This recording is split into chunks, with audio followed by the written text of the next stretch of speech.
Welcome, I'm Josh13, joined by my detective friend, Noob Tank. I'm not a detective by profession, but I will pretend to if there's pizza involved. Sure thing, but after we done the review.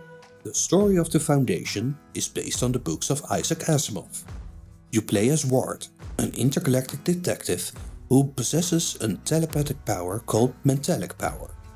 You go undercover and you have to make your own decisions. What will you do? Help a falling empire, or will you help the Foundation? The choice is yours. You play as an agent of the Empire. You encounter loads of choices and question options. Besides this, there's also an adventure element into the game, where you need to climb to reach your destination or shoot your way forward in a heated battle. You can also find things you can open with the help of your gadgets. You have a torch and a hacking device to your disposal. The hacking device works by solving a puzzle. That starts easy and gets more difficult as you progress further. We had our struggles with the puzzles, but that was due to the incredibly clunky controls. A fun aspect of the game is that clans have their own greetings, that you have to mimic in order to get their respect and get them to open up to you. During your gameplay, you will encounter mechanical orbs with additional information. So there's a small search element in the game as well. But at its core, it's a story-driven experience. The lore was very elaborate, which I personally really enjoyed. Josh 13's journey is just starting, and he continues to improve. If you agree with me, leave a like and a comment. And if you enjoy this content, a subscription is free. It was strange for me, jumping into a detective game. There are many choices you can make, and I'm more used to a linear story-driven game. So, being it so extensive, it was hard for me to keep track of it all. What also did not help, there was Noob Tank and I switched every 30 minutes or so. And for some reason, I always got the climbing part.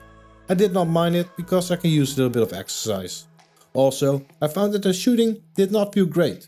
The aim was a bit wonky and the enemies took a lot of damage before they died. But I'm glad you just don't have the one gun, even if I prefer using the slow single shot handgun.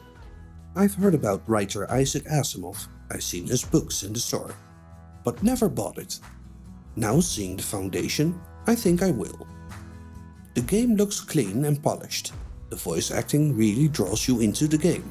I did miss the interactions with objects and items around me. It made the game and its world feel a bit empty. The puzzles were not too impressive, even though the difficulty increases as you progress. The movement works the same as most VR games, depending on your preferences. Soon you encounter choices that you can select by reaching your hand towards the text and pull the trigger. You will also have a map on your secondary hand by moving your palm upward. Your gun will automatically go to your waist when you release your gun. With circle, you can morph your weapon into different guns. The metallic powers you have are used by pressing the L3 joystick.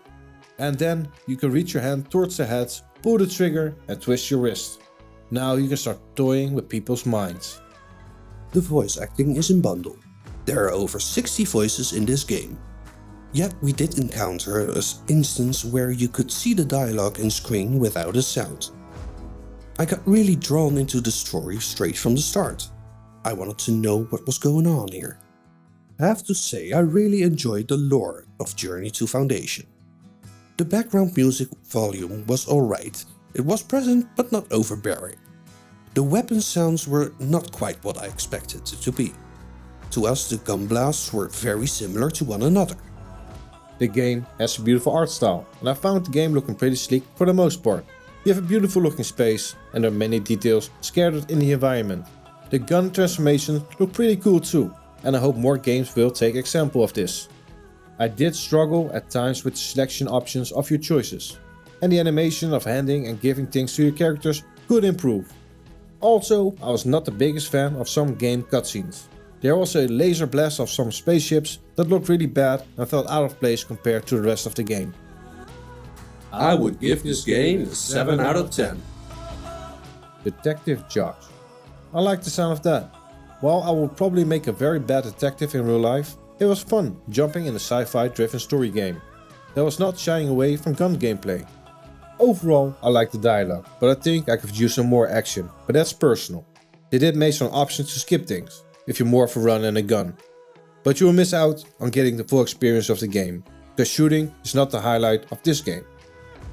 Josh 13 did the killing of the armies, while I figured out the clues. I'm not the biggest fan of shooters, and I found the aiming in this game rather difficult. I know I'm not a great shot, but I do like to switch up. The puzzles are a minus. It was the same one, and the registration of grabbing and selecting often got mixed up in the game. I wish they went with something else, or at least a bit variation. What I found most impressive about Foundation was the journey through the story and its well worked out lore. There are different outcomes, but how they alter, I can't say, because we only play through once. You can really get into it. And I just might pick up the book in the future, because the world building was very well done. Yet again, you have reached the end of this video. I'd like to welcome you to leave a comment, like the video if you enjoy it, and subscribe when you want to see more. This is Noob Tank, and I'm going to eat some pizza.